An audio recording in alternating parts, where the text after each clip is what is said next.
This program is brought to you by Ignite TV. Now you're in command. Visit Rogers.com for more details.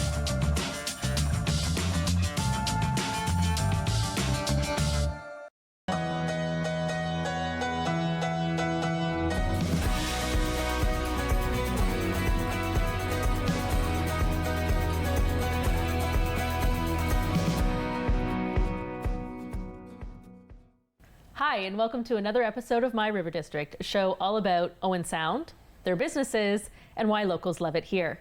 I'm sitting down today with the operations manager of Georgian Bay Folk Society, Jaret Koop. How are you? I'm well. How are you doing? I'm all right. Excellent. We're getting through. Yes, it's Monday. Things are starting to pick up for you, though. Yes, they are. Yeah. I mean, you had a little bit of a lull for like, what, a week and a half after Summer Folk last year? There isn't, there isn't really much of a lull after Summer Folk. It takes about 2 months to reconcile, and then you're into grant season, and then you're into reopening for the next year and all that kind of stuff. You took at least 4 days off last year after? Actually, I took 2 weeks off in December because it was my honeymoon. Oh. So that was nice. That is nice. Yeah. Did you even know how to vacation? I forgot, actually. I didn't realize that you could reach a point of relaxation where you could actually rest without any guilt. I don't think I've ever seen that. It takes 10 days. Interesting. Yep. Interesting. 10 to 12 days. Okay. Yeah. All right. Good to know. I'll book a month off. Yes. I don't have time to book a month off. I am an advocate for at least 2 weeks off a year now. I haven't done that in probably a decade, and having done that now, I'm like, okay, I get it. Yep. Yep. 100%. A week off is just enough to like get caught up on things. A week off is just enough to realize how much anxiety you have about coming back. What a world. What a world. What a world. But luckily for you, you are in charge of organizing Summer Folk. Yes. And while it's a lot of hard work, it is a really interesting job. Yeah. It is. You do so many things. It is quite a bit different than I expected coming into it. Yeah, all the aspects of fundraising, all the aspects of organizing people, the logistics of the festival, as well as the day-to-day financials and the year-end audit. So it's a lot, but it's a lot of fun. And you know, if there's one thing I could pin down as like easily the best part about the job is we end up working with hundreds of volunteers, and the volunteers essentially do the festival. Yeah. And you will meet every single kind of character of person in 600 volunteers at a folk festival. Yeah, well, I mean, last year was my first time really being there for the entire weekend. Yeah. And I mean, it was a blast. Yeah. And you definitely treat your volunteers well during the festival. And try. Before. Yeah. Yeah. That's amazing. So tell me a little bit about the Georgian Bay Folk Society, because Summer Folk is the event for the Georgian Bay Folk Society, but the Georgian Bay Folk Society is the main entity. Yeah, so when the festival started in '76, it went for a couple of years before they incorporated into the Georgian Bay Folk Society. And the Georgian Bay Folk Society is sort of the parent organization, but for the most part, it revolves around the board. Okay. So, you know, we have a volunteer board of directors, and they make the decisions on the budget, and they make the decisions around staff, like myself, or James Callahan, the artistic director. Right. And then everything outside of that is done through committees. Okay. So the festival committee, the Summer Folk Festival Committee is our main one. Mm-hmm. And that'll have like our coordinators on it, site coordinator, the technical coordinator, the electrical coordinator, the general store, all the big things. And then and the bars, obviously, and security. But outside of that, there's I think nine or 10 other committees that look after all the different little aspects of each area. So promotions and marketing, fundraising and sponsorship, all that kind of stuff. And you do a little bit of everything. Yeah. You're on all the committees. Yeah. You didn't know that, but you are. No, and it's difficult sometimes because they're volunteers. So volunteer hours are often opposite of work hours, which makes scheduling a little bit difficult sometimes. But it is what it is. Yeah, well, that's okay. Let's talk a little bit about Summerfolk for the upcoming year. Yeah. What are we looking at? Well, this is the 49th year. So we're kind of treating it as we approach the festival this year as the beginning of our 50th year. Okay. We had a great year last year. It was a bit of a tough year for arts organizations and the folk festival and festival circuits.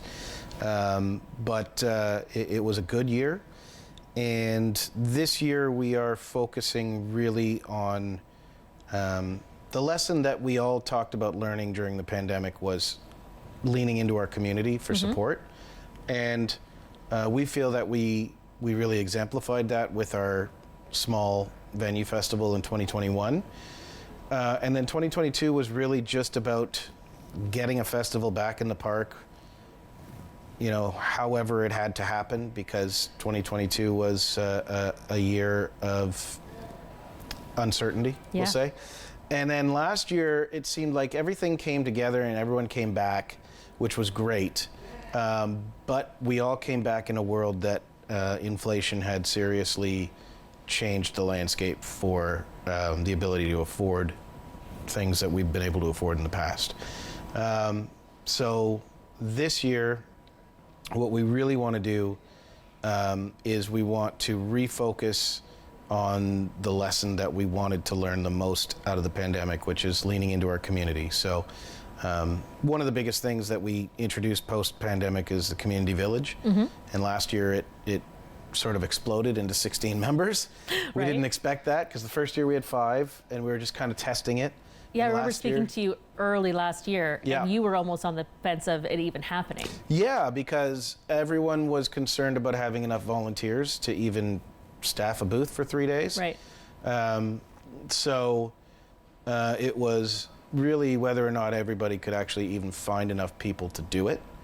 And then this past year, it exploded to 16, and we had probably 20 that had requested, but we had to cap it at a certain amount of sites because we weren't sure that we could fit that many people. And but the response was really gratifying. And so I think we're going to expand on that, and we're going to look around Grey and Bruce counties and find all the people that are doing fun and cool things and invite them to come and do their fun and cool things at the festival. So how does a person know that their thing is fun and cool?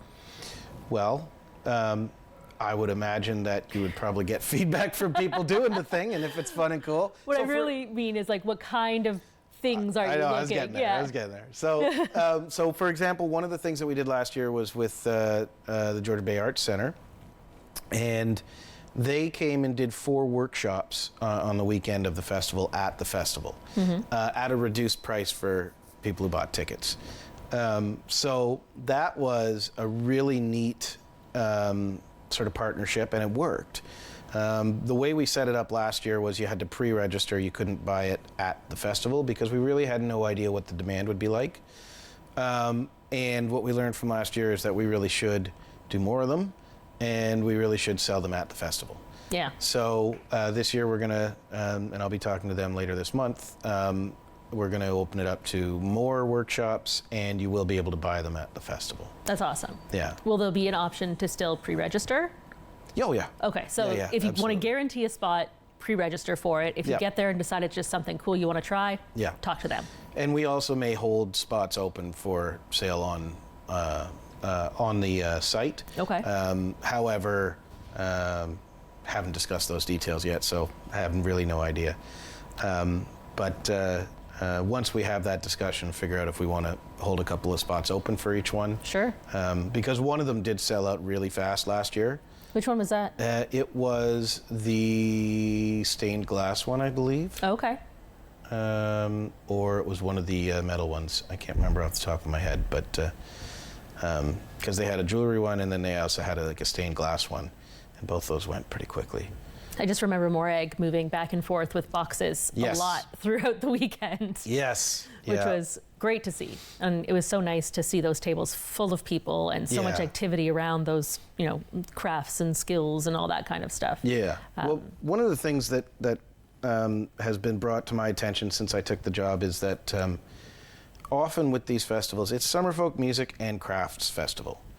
And a lot of times the craft artisans and people who are into folk arts that exist in crafts, they find that we put all of our focus on the music and we kind of forget a little bit about the crafts and the artisans, because they are artists. Yeah. And, and that's something that I didn't even really understand as a musician playing at these festivals or going to these festivals when I was younger. I always just thought of it as a music festival with accoutrement around stuff. it. Yeah. And then getting involved with it and talking to them and starting to understand what it is that goes into what they do, you start to realize, okay, actually, there's a reason why it's in the title. Mm-hmm. They're artists, and they deserve, the same, I don't want to say treatment, but the same consideration as musicians. Sure. I remember walking up and down the artisan village, and there was a woman there who was crocheting, and she had crocheted chickens, and they took off like wildfire. And she had to keep making crocheted chickens the entire weekend, and they just continuously sold out. Yeah, because who doesn't want a crocheted chicken? I mean, you have to have a crocheted chicken. Apparently. I mean, they were super cute. Yeah. But I thought it was great to just watch them still producing while people were coming to buy and really understand how things were really put together. Yeah. Which is pretty cool. Yeah. Yeah, it's a very neat experience. When you get to meet some of them, especially for me, my favorites are always the woodworkers and the leather workers, because it always looks really cool to me. Yeah, I mean, it is definitely really cool. But on top of that as well, I mean, it's one of those crafts or artisans that you understand. Whereas, like for me, if somebody's making a really cool bag or something like that, that's more up my alley, right? So there's really something for everybody. Yeah. In the artisan village. Absolutely. But quickly, just rolling back before we go to break, the community village. What other kind of businesses or activities are you looking for people to engage you with? So with the community village, we really want to focus on nonprofit and community organizations that are out and about that people don't necessarily know exist. So, for instance, last year we had Contact North, which does a lot of adult learning, after school kind of learning, microcredits, all that kind of stuff, and it's all for free. Well, not a lot of it's for free, and then there are paid courses as well. But it's a resource that not a lot of people know exists, or having CMHA there to talk to people, or the NORS project, or we'd love to have people from Wikwudong and Grey Bruce Pride, and then of course Grey Bruce Tourism, Owen Sound Tourism, because we're trying to grow tourism to the area. So all those kinds of things sort of bring attention to the fact that there are more people here doing more things than we know. Absolutely. Yeah. So we're going to hold on that note, and we're going to come back right after this break. Cool.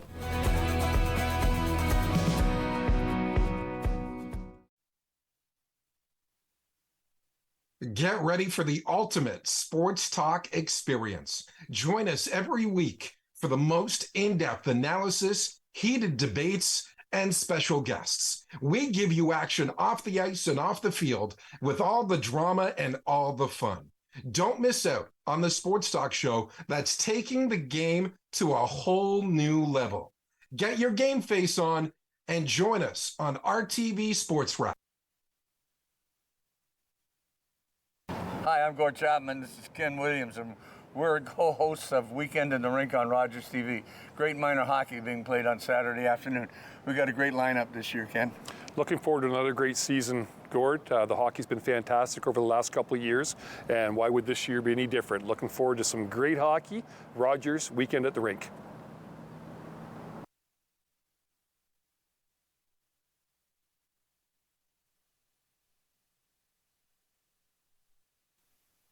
Hi, I'm Tiffany James, the host of Her Story. Join us on Rogers TV as I interview various women in our community on how they found success in their own way.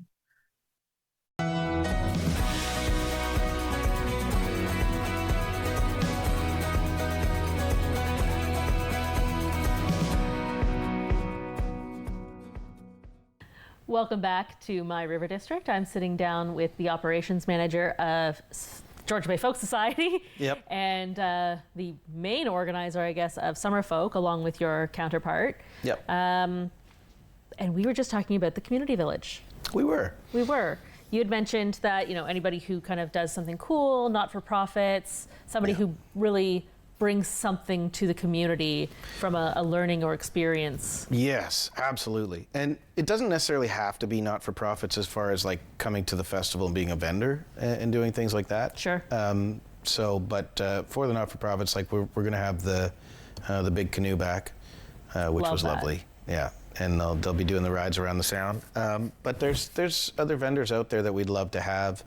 We'd love to have stand-up paddleboarding going around in there, or canoes, and then as far as other organizations in town, if there's something that you want to do that you think is cool and fun, especially we're expanding on what we're doing for families in the kids area and all that kind of stuff. So yeah, St. Dominique Savio was there last year, and they had Yes. kites, Mm-hmm. which were a huge hit and kind of just perfect for the festival. yeah, Just kids running around with kites. It was so Yeah, it was wholesome neat. and wonderful and free. yeah. And they were also making buttons, I believe. Yes, the buttons will definitely be back, and hopefully in greater abundance. Ooh. Because I like the buttons. Everybody likes buttons. Yeah, I know. Don't look at this button. You can't have it yet. I can have it at the end though, You can have it at the end. if I do a good job. If you answer my questions, 3. Oh, okay. All right, I'm not good at riddles, but okay. Don't worry, I can't come up with a riddle either. Perfect. Anyways, okay, so Community Village, if somebody has something that they want to present at the Community Village, how do they get in contact with you? Just email me at info@summerfolk.org. Perfect. And that's how Community Village members Yep. will get in touch with you? There's no application form? There is actually an applications open now on the website as well. So everything, you can find pretty well everything at our website, just summerfolk.org. But if you have a question, you can email me through the website or just info@summerfolk.org. Perfect. And, give me a couple of days to respond because I get a lot of emails. But other than that, yeah. Okay, so let's walk ourselves over to the Artisan Village. Mm-hmm. Is that open yet? Yes, it just opened. Okay. So we've opened the Artisan Village applications, and this year I believe we'll have 40 spots available. Last year we went a little higher than that, and ran into some setup issues. So, There was also slight flooding. it was the rainstorm that caused the setup issues. Yeah. But it didn't actually rain through Summerfolk, No. which is like outrageous. Yeah.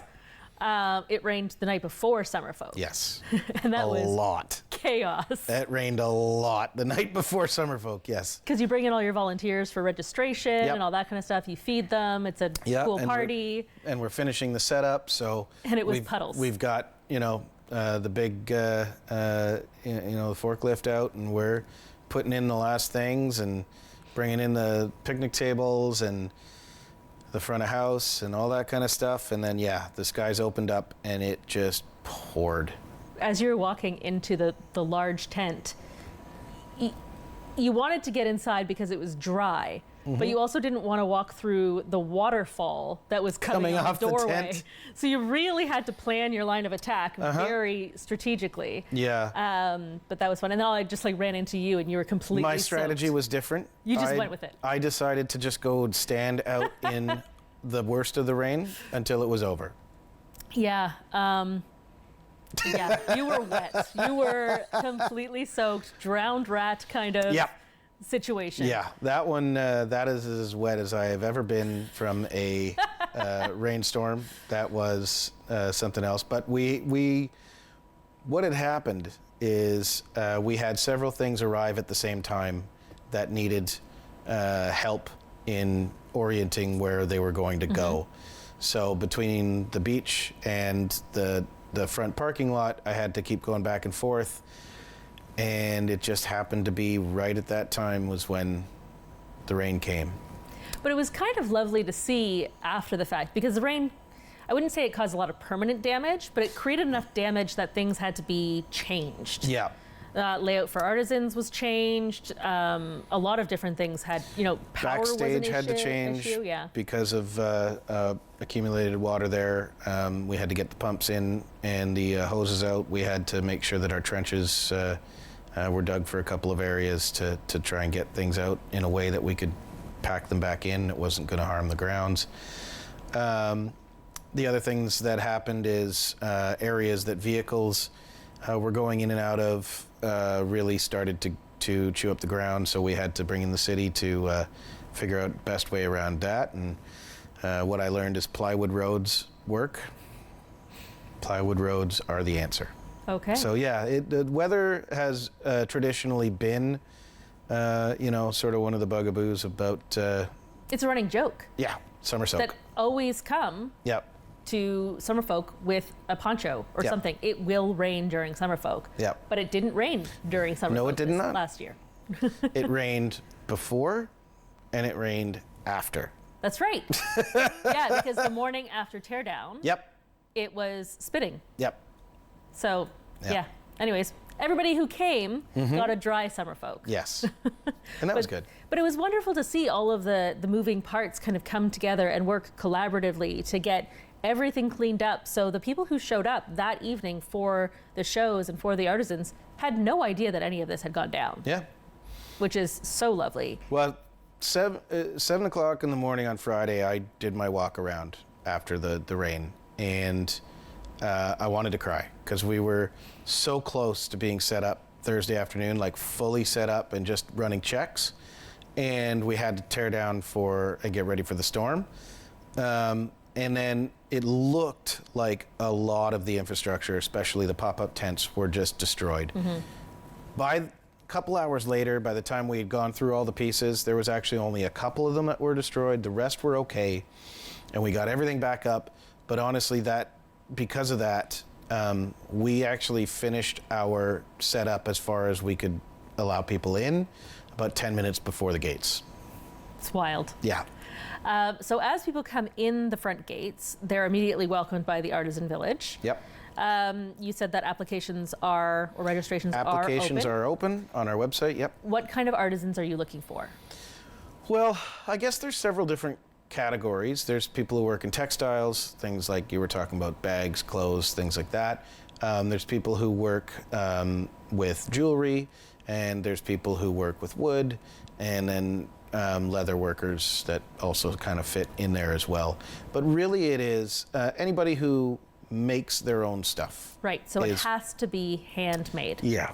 There are some exceptions, but it all depends on the mix of your stuff and things like that, and how you get it done.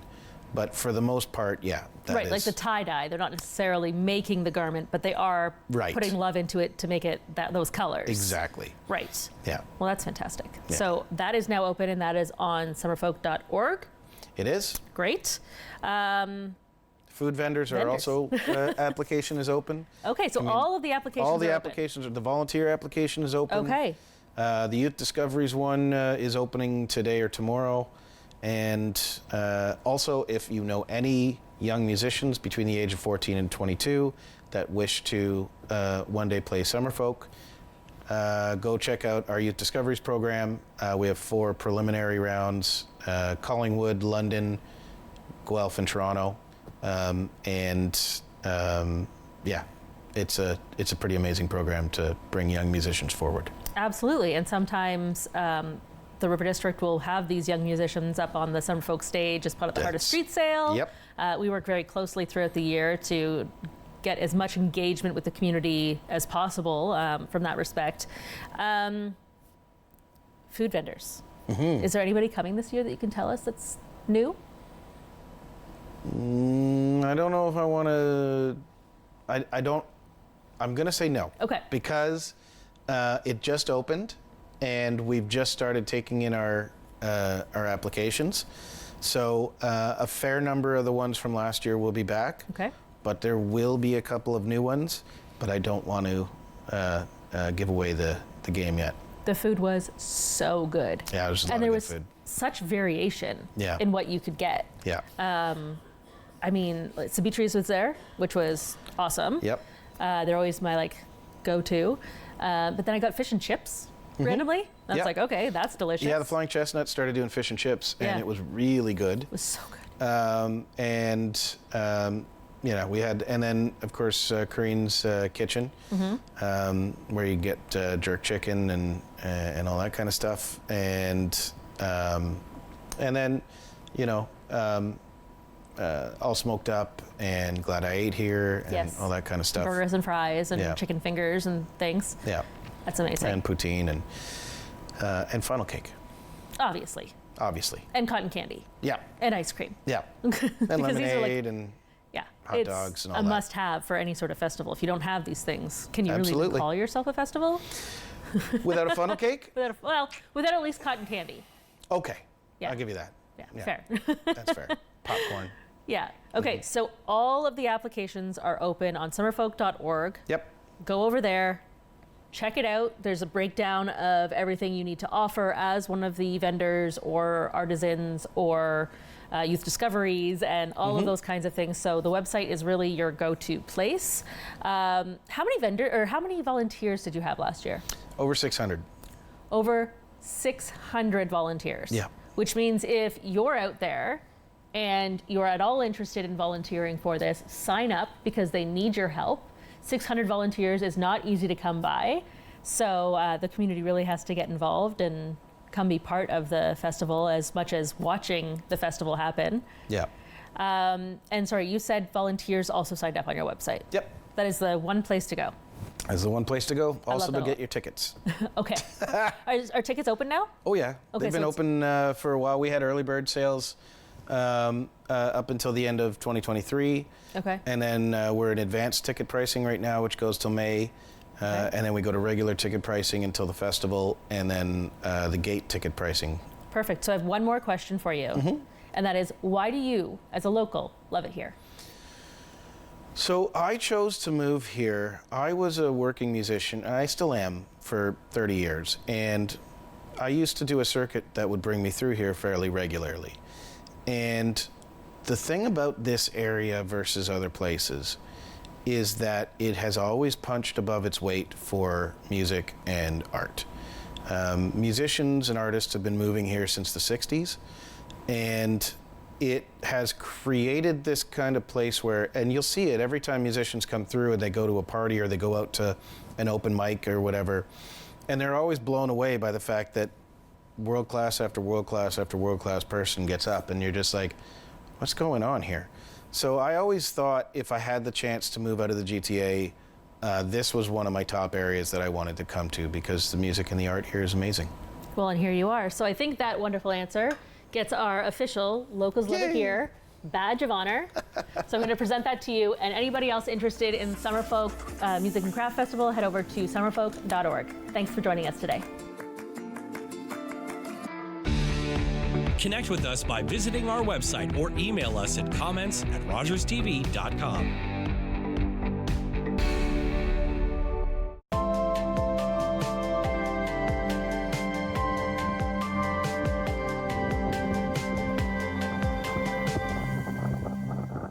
Our family used to be so fun. Now my brother takes care of me. I miss Mom and Dad being around more. Mom says things are going to get better.